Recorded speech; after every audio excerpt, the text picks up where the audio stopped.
ऐसे ऐसे वीर हुए हमारे भारत देश में जिन्होंने अपने शरीर के ऊपर हजारों मुसीबत सही लेकिन अपने धर्म को नहीं छोड़ा। तो मेरे भगवत श्रोताओं, कल हमने आपके सामने बताया कि भगवान कन्हैया ने मथुरा में जाकर के भोजराज कंस का वध किस तरीका से किया है, अब बताने के लिए जा रहे हैं आपके सामने। अभी कथा श्रवण कर रहे थे हमारी बहन जी के मुखारबिंद से। जिस समय कंस को मार दिया गया, कंस की रानी थी अष्टि और प्राप्ति जिनका नाम था, तो अपने पति की लाश पर अष्टि और प्राप्ति रुदन कर रही हैं। और जिस समय रुदन कर रही हैं तो आज अष्टि और प्राप्ति अपने पिता जरासंध के पास में जिस समय जाकर के पहुंची, जरासंध ने कहा बेटी क्यों रो रही हो? अष्टि और प्राप्ति ने जवाब दिया पिताजी, तुमने जो पति हमारे लिए चुने थे जरासंध, उनको कन्हैया ने मथुरा पर आकर के आक्रमण कर दिया और उन्हें खत्म कर दिया। जरासंध ने जवाब दिया बेटी क्या कह रही हो? अरे इतना बड़ा योद्धा हमने तुम्हारे लिए ढूंढा था, ऐसा कौन सा वीर पैदा हो गया जिसने तुम्हारे पतियों को खत्म कर दिया? आज मेरे भगवत श्रोताओं, अष्टि और प्राप्ति अपने पिता जरासंध को समझा करके बोली,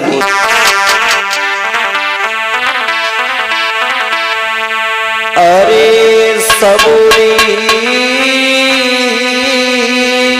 सबूरी,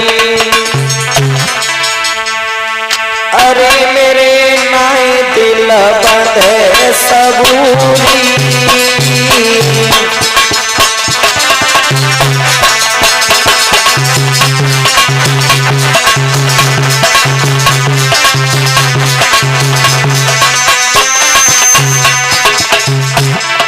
अष्टि और प्राप्ति समझा करके बोलिए पिताजी सुनो, अरे मेरी नंद के दोनों लड़का चढ़े मथुरा पे आए,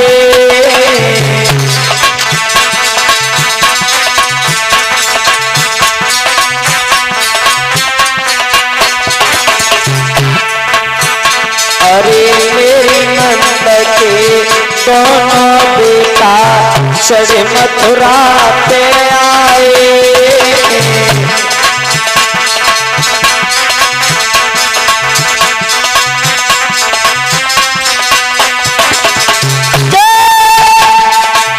साजन बैठे गद्दी में पति मेरे मार गिराए,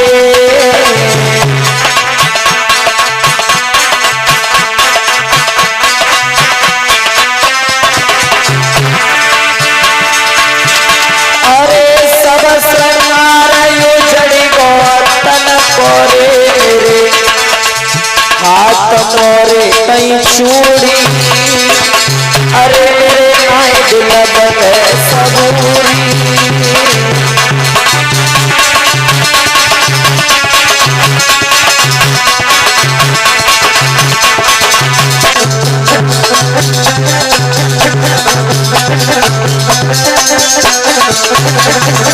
मेरे भगवत श्रोताओं, अष्टि और प्राप्ति अपने पिता जरासंध को समझा रही हैं और बोली, अरे एक दिना की बात पिताजी वरना बन के आए,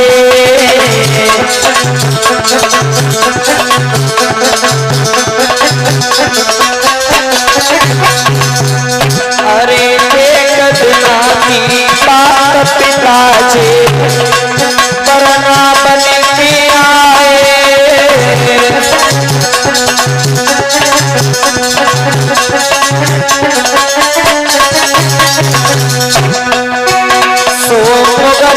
चौकटारी नहीं तुमने और ठोकर मार मिलाए,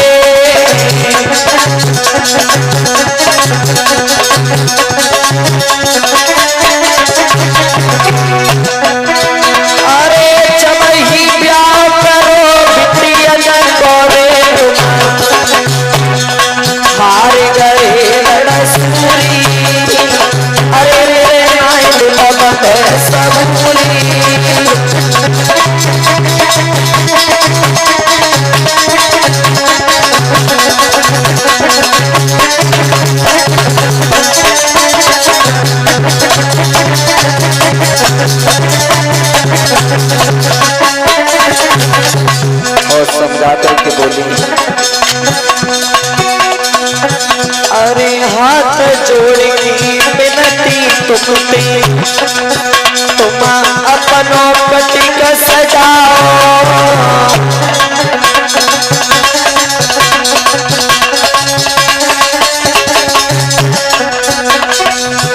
अरे पत की लाश धरिए मथुरा में तुम बदलो जाए पटाओ।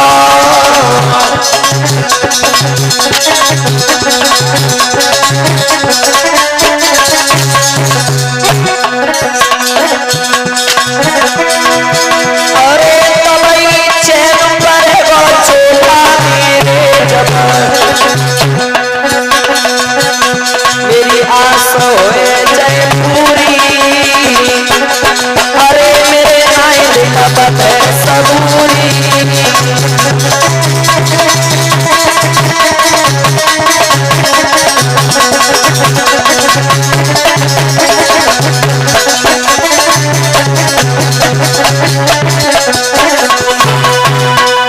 मेरे भगवत श्रोताओं, जिस समय ये कहा है अस्थि और प्राप्ति ने पिताजी, दो लड़के बलराम और कृष्ण वो मथुरा पे चढ़े आए। मथुरा पे उन्होंने आकर के हमारे पिता हमारे पति कंस का वध कर दिया।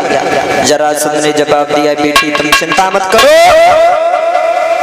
हम जिसने भी ये हरकत की है, जिसने भी हमारे बेटियों के सुहाग को उजाड़ा है, हम जरूर जाएंगे और बदला लेकर के जरूर रहेंगे। तो मेरे भगवत श्रोताओं, जिस समय जरासंध आक्रमण करता है मथुरा पर, 17 बार आक्रमण किया, लेकिन 17 बार भी जरासंध पराजित हो गया। अपने मन में सोचने लगा कि अब कैसे जीता जाए कन्हैया से। तो जरासंध का एक मित्र था कालियवन, जिसका नाम था, तो अपने मित्र कालियवन के पास में पहुंचाए। कालियवन से कहिए, भैया एक बात सुनो हमारी। भैया बोलो, क्या बात है? कि तो लड़का ऐसे ही कन्हैया और बलराम, मैंने 17 बार उन पर आक्रमण किया, लेकिन एक भी बार में विजय प्राप्त नहीं कर सका। और अचंभे की बात तो ये है कि जो बड़ा बार हो चुका है बलराम, वो तो उन्हें का सीधो है, और जी छोटा बार हो चुका है करुआ, वो ज्यादा टेढ़ो है। तो कालियवन ने जवाब तो सुने, जो बड़ा भाव हो चुका है बात तो तुम लड़ रही हो, और छोटा भाव हो चुका है भाई मैं देखूंगा चुप बढ़ा रही हो। तो आज मेरे भैया कालियवन और जरासंध और भगवान कन्हैया और बलराम से लड़ने के लिए पहुंचे, और जिस समय लड़ने के लिए पहुंचे हैं कालियवन ने कही है जरासंध के बाकी पहचान कैसे हो गई? तो जरासंध ने कही है मोर मुकुट शोभानो होगो, और बाकी हाथ में बांसुरी हो गई, बे बाकी पहचान है, और एक बाकी अंगुरिया में पैया सौ लग रहा हो। अच्छा, तो कालियवन जिस समय मारने के लिए पहुंचा है, तो भगवान कन्हैया सामने खड़े, इधर से कालियवन खड़ा है, और जैसे ही कालियवन थोड़ा आगे के लिए बढ़ता है, भगवान एक हाथ पीछे हट जाते हैं। कालियवन ने कही कि जब से बात जरासंध ये हराता रहो 17 बार, अब तो पता है कि मुंह से ना लड़ पावे, ताकि वजह से पीछे हट रहो, अब आ सामने, अब देखूंगा तुझे कि तुझे में कितनी शक्ति है। तो भगवान कन्हैया विचार कर रहे हैं कि रुक जा, और जैसे कालियवन ने कर आगे बढ़े, भगवान कन्हैया फिर पीछे जाते, और जैसे ही और आगे के लिए बढ़ा, तो भगवान कन्हैया रण छोड़ करके भाग गए। तभी से भगवान कन्हैया का एक नाम और पड़ गया, रणछोड़। बोलिए रणछोड़ भगवान की। तो भगवान कन्हैया जिस समय रण छोड़ करके भागे, और कहां पे पहुंचे? एक गुफा में पहुंचे धौलागिर में, जहां पर एक महान पुरुष सो रहा था, महान पुरुष जिसका नाम मुचकुंद था। जिस समय देवासुर संग्राम हुआ था, तो लड़ाई हो गई थी, चलते चलते बहुत दिन बीत गए थे। तो मुचकुंद महाराज ने देवताओं से कहा था कि हम नींद मांगना चाहते हैं, सोना चाहते हैं। तो उसी गुफा में और वो मुचकुंद नाम का वीर सो रहा था। उसी गुफा में भगवान कन्हैया जाकर के घुस गए और जैसे कन्हैया बा गुफा में घुसे तो अपना पीताम्बर थकाओ वो भगवान कन्हैया ने बा मुचकुंद महाराज के ऊपर डाल दिया। और जिस समय मुचकुंद के ऊपर डालो और भगवान कन्हैया भीतर जाके छुप गए और जैसे कालिया बनाओ और कालिया बन ने देखी है कि न्याय के सोए गए। कालीबन समझ रहा है कि इसमें कन्हैया जी सो रहे हैं और जाय जी मालूम है कि सोबते भय माता ना है ताकि वजह थी तो सोए रहो है ना। और जैसे उस कालियाबन ने लात का प्रहार किया है मुचकुंद महाराज के ऊपर। कैसे? अरे तब चरण करो पिरारा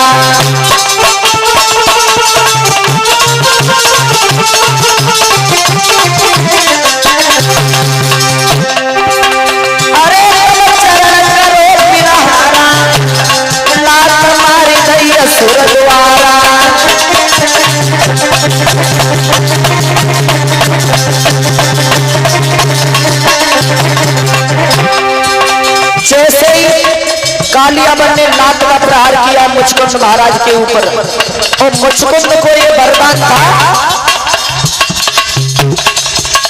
मुचकुंद महाराज को ये वरदान था कि उन्हें कोई भी जगाएगा वो जल करके भस्म हो जाएगा। अरे लात मारी गई असुर द्वारा और चितवनी चारिया बन बहुचारा।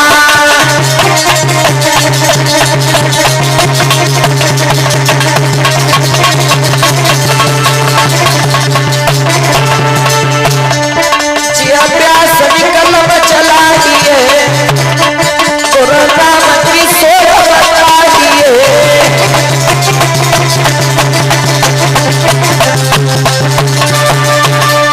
मेरे भगवत श्रोताओं, जिस समय और कालियाबन ने लात का प्रहार किया है मुचकुंद महाराज के ऊपर और जैसे ही मुचकुंद महाराज जगे तो मुचकुंद को ये वरदान था कि जो भी उन्हें जगाएगा वो जल करके राख हो जाएगा। और जैसे वो जगे उनकी दृष्टि जिस समय कालियाबन पे पड़ी सोई कालियाबन जल करके राख हो गया।